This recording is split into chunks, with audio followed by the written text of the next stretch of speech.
Welcome to Heartbreak Chronicles. I was sitting in the courtroom at the defense table, with my lawyer sitting beside me.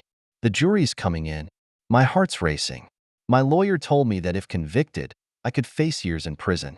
I didn't commit a crime, but I did do something drastic. What would you do in my position?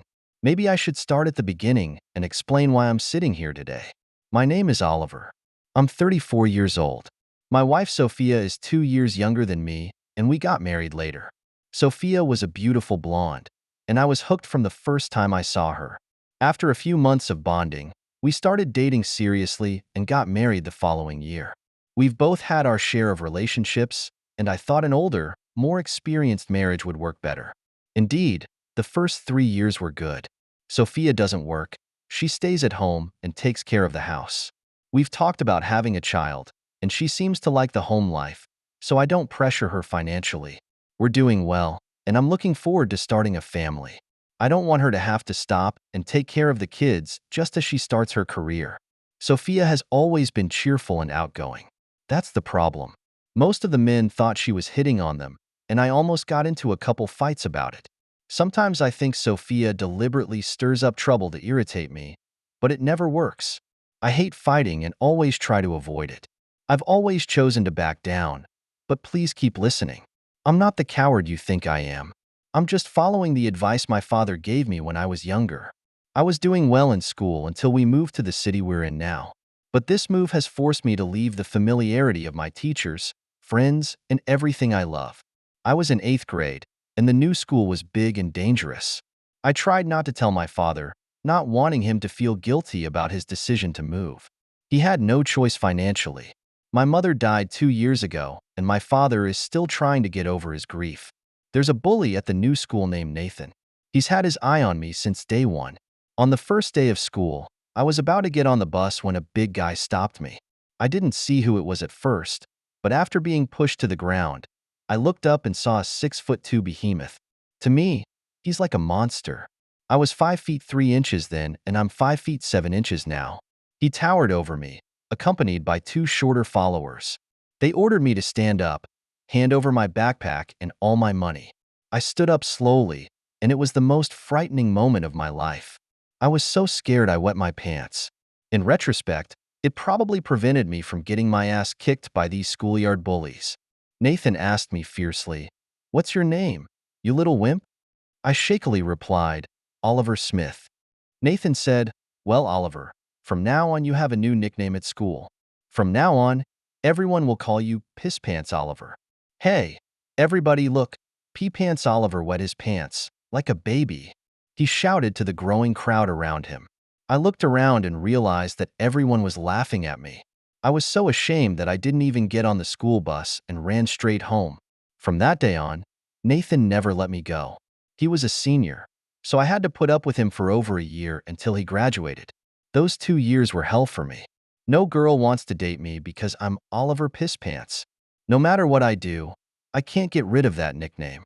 I began to dread going to school. I was bullied, pushed, and occasionally beaten.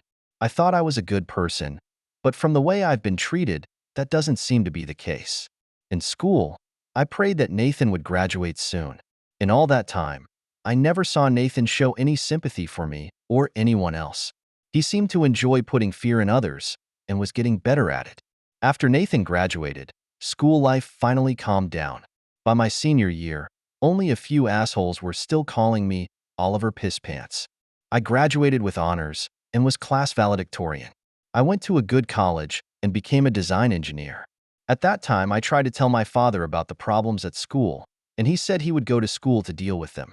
I thought, I don't need my dad to save me. I knew it would only get me into more trouble. I'd suggest trying it for a few more days to see if it gets better. He agreed, and when I asked about school a few days later, I lied and said everything was fine. Actually, the school sucks. After the first 2 months at my new school, I had a real breakdown one day. By the time I got home, I was on the verge of an explosion. My brother took something of mine. I can't even remember what it was. All I know is that he became the object of my venting. We started arguing, and father was in the next room. All the bullying and problems exploded at that moment. I pushed my brother against the wall and swung my fist at his head. He ducked at the last second, and my fist hit the wall. We lived in an old house with walls made of plaster supported by wooden slats. I punched a 3-foot wide hole in the wall and even broke 2 boards right where my brother had just been standing.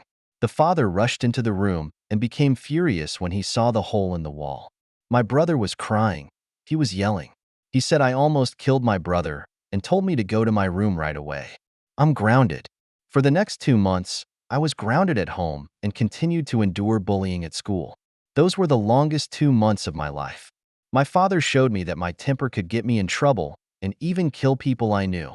I knew that if I did hit my brother, it could kill him. That lesson has stayed with me to this day. That's why I'd rather choose to back down than fight. Okay, now that I've told my backstory, I'm going to explain what happened 3 months ago. I usually call home before lunch so Sophia can get lunch ready. I forgot to call that day. My house is a 20-minute drive from work, a 40-minute round trip, and my lunch break is only an hour. I arrived home at the usual time for lunch. As I walked in the door, I saw Sophia on her knees scrubbing our living room floor. There was a series of large muddy footprints on the floor, stretching from the front door to the back bedroom. Sophia, who left such a huge mess on our new floor? I asked. Leo, our building superintendent, hired a new guy to check the smoke alarms. He came in with dirty feet and didn't wipe them off. I'm sorry, she replied. The answer almost sounded rehearsed. Okay, but I'm going to get Leo to complain. Doesn't he know we have white carpeting? I replied. Don't worry, Oliver. I'll talk to him. Let me handle it. She told me. After that, I had lunch and didn't think much about it. Later that week, I saw Leo coming out of another apartment building. I called out to him wanting to talk. Hey Leo, how's it going? We haven't talked in a while. We talked about sports and the weather, and suddenly I remembered what I wanted to talk to him about. By the way, Leo, your new guy came by my house the other day to check the smoke alarms. His shoes made a mess on my beautiful white floors. I told him. First of all, he's not my new guy. Leo sounded visibly annoyed. Sorry, Oliver. He paused for a moment, as if controlling his temper. But this guy's gotten me enough, and I'm not usually bothered by anything. But this guy does piss me off. His name's Tom something, and his last name starts with an A. I can't remember. The company hired him after I said I needed more help. He's supposed to be my part-time assistant, doing what I need him to do. Leo told me. Well, this asshole thinks he's my boss on his first day. He started telling me what to do with my schedule, and his own schedule, and how things work around here. Leo continued. I told him in no uncertain terms that his position here, he didn't like it one bit. He had a fierce look in his eyes, as if he might get angry at any moment. I wanted to fire him on the spot, but the look in his eyes scared me. I thought if I fired him then, he might hit me. Or worse. I'm going to let the company handle this. Let them fire him. He's a big guy, supposedly good at fixing things. If you ask me, he's been a total asshole from the beginning. Leo told me, with disgust in his voice. Besides, Oliver, I checked the smoke detectors 3 weeks ago. I also told your wife that the last 2 detectors need new batteries. I came back later and changed her batteries. Tom had no reason at all to check the smoke alarms. That's not his job. Leo told me, and there was no kindness in his tone.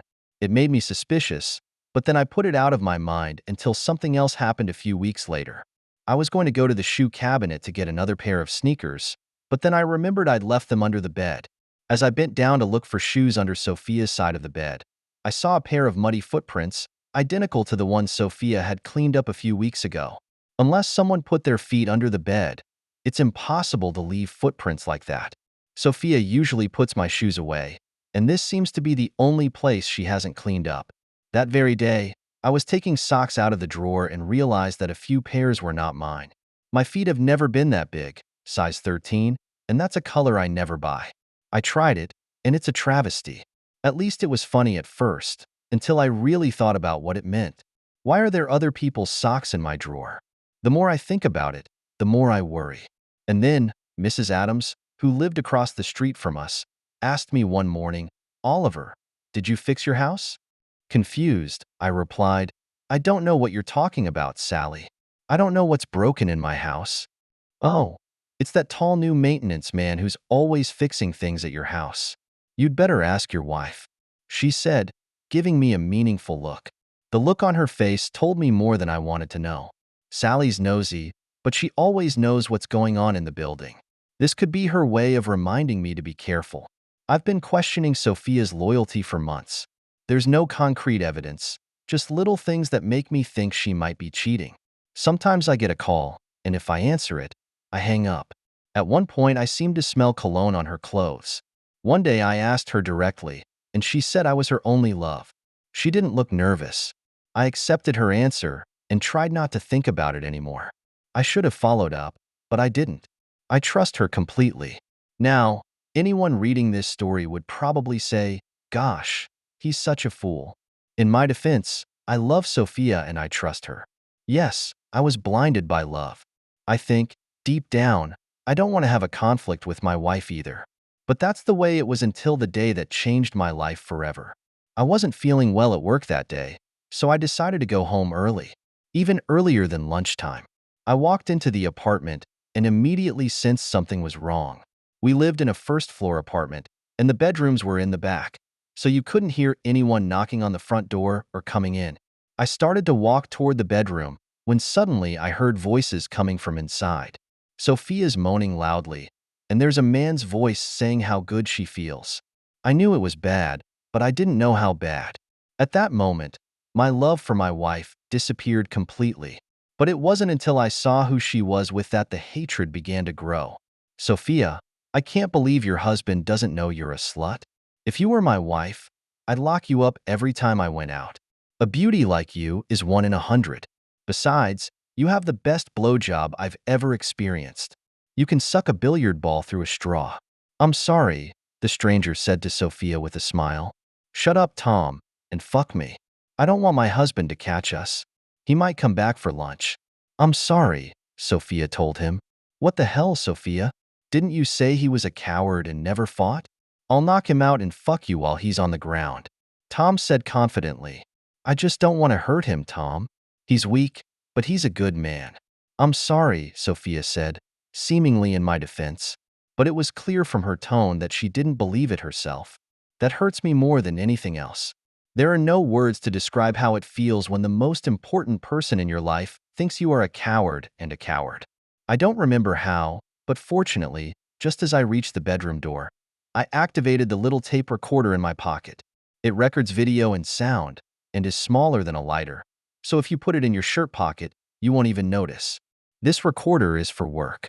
My new boss, Bill, has been stealing my designs, claiming them as his own. He's embarrassing me in meetings to elevate himself. I started recording our conversations at the suggestion of a good friend of mine. I recorded the conversation to prove what the boss did. He pits me at least once a week. He also thinks I'm a coward. When I heard Tom threaten me, the tape recorder was running.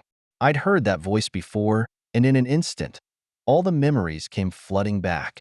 "No, don't tell me it's him," I said to myself. Sure enough, I went to the bedroom door, which was open, and saw Nathan, my high school bully, fucking my wife from behind. This image will be etched in my mind forever, until I die. How do I describe that moment? I stood there and watched my wife of 3 years get fucked by the man I hated most in the world. I hate my wife now, and I hate Nathan even more. At that moment, I was frozen in place, watching him take my wife again and again. Finally, I snapped out of my nightmarish memories and had enough. I yelled at Sophia, "What the fuck are you doing? Get the hell out of my apartment." I yelled at both of them, my voice filled with more anger than ever before. The look on my face must have said it all. At that moment, I was angrier than I'd ever been in my life. Sophia, however, had an almost contemptuous look on her face, as if to say, "What? Coward. You're not going to do anything anyway, are you? You never will." My wife looked surprised for a few seconds, and then she got that look on her face. Nathan just looked at me and started laughing. "Sophia, don't tell me you're married to Oliver Pisspants. God, I thought I had something to worry about," he said to my wife, laughing even harder. She looked at Nathan quizzically, as if trying to understand my new nickname. "Sophia, your loser husband and I went to high school together. He pissed his pants the first time he saw me. He obviously didn't tell her the whole story of our encounter. He just added this little piece of information to belittle me in front of my wife. I can see my wife looking at me like I'm not a real man. Apparently, his plan worked. I used to beat him up every week. The little bastard. Listen, coward, when I'm done fucking your wife, you can take over a real man's job. Until then, just wait outside. He ordered me. My wife just looked back and forth between the two of us and didn't say a word. I knew from that moment on, I would never live with this woman again. Oh, and by the way, P-Pants Oliver, I'm on the clock right now, and my paycheck comes from your rent. So add insult to injury, you're actually paying me to fuck your wife. How does it feel, you little shit? Nathan showed me off and asked one last question. He turned to face my wife and started fucking her again. She just turned her face away. I'm only going to say this once. Get the hell out of my apartment. I yelled at him.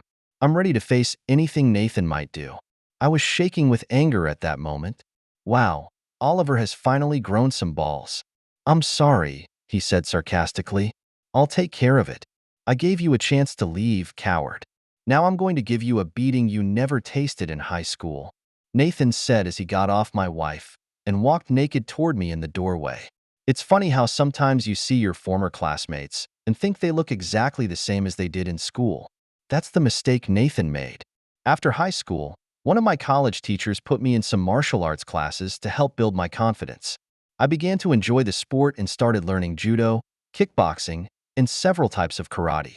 I train at the kickboxing club twice a week and go to the gym at least once. For the past 16 years, I've kept up the habit. Sophia never goes with me, so she just assumes I'm at the gym on the treadmill or something. I would train against each other at least twice a week, although my teachers had a hard time convincing me to spar at first. I can still see the look of horror on my brother's face when I tried to hit him years ago. They tell me it's like learning to read without ever opening a book. I think the analogy is apt. Eventually, I started sparring and got pretty good at it. I'll control my force, never try to really hurt anyone. They say my strength is speed. If I wanted to, I could throw a really hard punch. Memories of the past instantly flooded back. For a moment, I wanted to run away.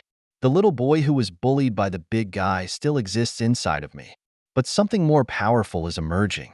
All the anger and rage that had built up inside me over the years exploded all at once. Naked Nathan swings for the fences. For his size, he moves really slow. I moved 6 inches to the right, and he completely missed. That's when I started fighting back. I threw a punch to his wrist and hand while pushing up with my elbow. The motion caused his elbow to give a sickening snap. I don't care. This is just the beginning.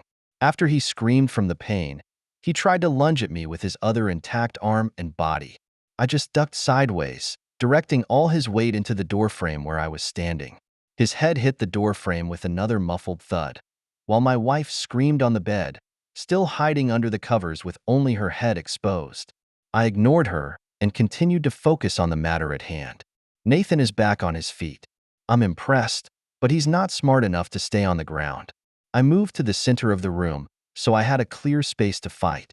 If Nathan had been standing up straight, I probably wouldn't have been able to reach his head, but he was slightly bent over, so I turned around and gave him the hardest roundhouse kick he'd ever seen. I felt the tip of my shoe kick a couple of teeth out of his mouth, along with a spray of blood. He screamed, and I used the momentary delay to drive my knee into his chest as he bent over to cover his mouth with his one remaining good hand. I could feel a couple of his ribs cracking, and I decided it was time to put an end to this farce. I swept my legs into his, and he fell down immediately. I remember my trainer telling me, if you put the enemy down, keep him down. I jumped on both of his ankles with my full body weight and felt at least one break. I aimed a couple of kicks at his junk, feeling them contort under my leather shoes. He was still naked and could only make a weak moaning sound. I landed another flying kick to his head. The room suddenly fell silent, and only Nathan's faint moans could be heard. I couldn't resist the urge to give him a symmetrical wound, so I broke his other arm in 2 more places, and I jumped on his kneecaps, which made me feel better. Nathan, now that's what I call both hurt and insulted, I said as I kicked him in the head again, and he lost consciousness. This may all sound harsh, but I've never seen Nathan show mercy to anyone or spare any of the less fortunate students. He's a 100% asshole, and I have no mercy for him. He's the worst kind of enemy, and that's how I treat him. Throughout this whole process, Sophia has been looking at me with fear and surprise. In the entire time she's known me, I've never lifted a finger in front of her, even when other men have tried to seduce her. Sometimes I think she does it on purpose to see how I'll react. She really thought I was a coward. Well, I could tell by the look on her face that she didn't think so now. She had just witnessed me take down a guy who was 8 inches taller than me and weighed 100 pounds. Every time you flirt with another man in front of me, I know what you're doing. Once in a downtown bar, didn't even think you wanted me to pull you away from those gorillas. Every time you wonder if that man is stronger than me, he probably isn't. I could do the same thing to all those losers like I just did to your asshole boyfriend. You see, Sophia, a real man can walk away from a fight and know he could have one. I almost killed my brother Billy when I was young, and I've learned to control my temper since then. That's what a real man does. He acted like a man, not like that asshole on the floor did. I told my wife, I have always treated you with love and respect, but that era is over. Sophia, you're a cheating slut, and I want you out of here as soon as I'm gone. I don't care where you go or what you do. I don't want to see you in this apartment. I told her this with the greatest anger I've ever had towards her. She just looked at me with big eyes and couldn't say a word. I turned around and left the apartment without saying a word. I'll never touch her again. Knowing that Nathan Billinger put his dick in her, I'll never touch her again. Never. I went back to work. For some strange reason, I felt more at home there than in my own apartment. About half an hour later, the police came and took me to the station. Soon, word got around at work that I had beaten a huge guy and sent him to the emergency room. I said to Bill, my boss, I didn't even get a scratch or even a good workout. When the police took me away, I was handcuffed. You're next, you backstabbing asshole. I'll be back. I told him with the same anger I have for Sophia. After hearing the rumor about the big guy I just beat, he looked pretty scared. I stayed at the station all day until a good friend posted my bail. I went back to work, to my boss. I figured, since I was already in trouble, I might as well clean things up. When I got there, I was told he'd resigned and wouldn't be coming back. The president of the company then called me into his office, and we had a calm conversation. Oliver, I appreciate what you do, but you can't go around beating people up and threatening my staff, he told me. I explained what happened in my apartment and what my boss did. I even told him I had video evidence that he was stealing my designs and ideas. He didn't say anything, just smiled. Oliver, I've always known there was some kind of power hidden under that calm face of yours. Bill's an asshole. It's only a matter of time before he gets fired. Actually, you did me a favor. By the way, you're the only person I know who offers 3 completely different design options for clients on a budget, including estimates for materials and labor. I knew Bill was a lying asshole who took credit for other people's work when he presented your ideas as his own. To your credit. I'm sorry, he told me with an even bigger smile. Here's my lawyer's card. He's good. So we should help you with your assault case as well as your divorce. When this is over, if you're not in jail, your job will be waiting for you. Until then, you must stay away from here until everything is settled. Tell me, Oliver, did you really beat that big guy sleeping with your wife? He asked me with a bigger smile. Yes, but it only took about 2 minutes. Not exactly a great workout. I'm sorry, I told him with a smile. Okay, Oliver, good luck, and keep me posted. Finally, when I shook his hand and said goodbye, he said. I went back to my apartment and found it empty. Sophia took all her clothes and anything she needed. I don't really care what she took. Then, in a moment of excitement and panic, I rushed to the bedroom and looked around. Sure enough, next to the dresser, my little tape recorder was still running. Well, that pretty much brings me back to where I am now. Sitting in a courtroom, waiting for 12 strangers to tell me where I'm going to eat lunch for the next 6 to 10 years. I will accept whatever results are forthcoming and do not believe I will be acquitted of these charges. I did beat Nathan to the punch. They read out a long list of technical-sounding legal jargon, which basically said that I had beaten him up. They read Nathan's list of injuries. That's not pleasant at all. If I count down from the top, he has a large head wound, a perforated eardrum, a concussion, a fractured jaw, lost teeth, broken shoulders north and south, 2 broken arms, a broken wrist, 7 broken ribs, a missing testicle, 2 crushed kneecaps, a broken leg, a fractured ankle, a sprained ankle, and 4 broken toes. Every time they brought him to court, he was in a wheelchair, covered in bandages. I should feel some sympathy, but I just can't find any. This man does not deserve any sympathy at all. I'd laugh inwardly and give him a new nickname, Toothless Nathan. I tried to remain serious and calm in court. The jury still had a hard time believing that I, a 5'7", 185-pound design architect, could beat this big 6'3" guy so badly. I looked up as the jury entered and took their seats. The jury foreman stays standing. The bailiff asked everyone to remain in order, and the judge asked if the jury had reached a verdict. "Yes, Your Honor, we have reached a verdict." The jury foreman told the court and the judge, "We find the defendant not guilty of all charges." When he finished, the whole courtroom erupted in clamor. He looked at me and winked. I had to look again to confirm what I had just seen.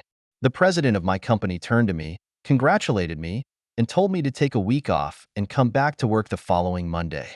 I shook his hand and received hugs from my friends and all those who wished me well. Even Leo came by, congratulating me and giving Nathan the middle finger. When Nathan looked over, Nathan's expression is priceless. As I left the courtroom with my attorney, I looked at Nathan and gave myself the middle finger and felt better.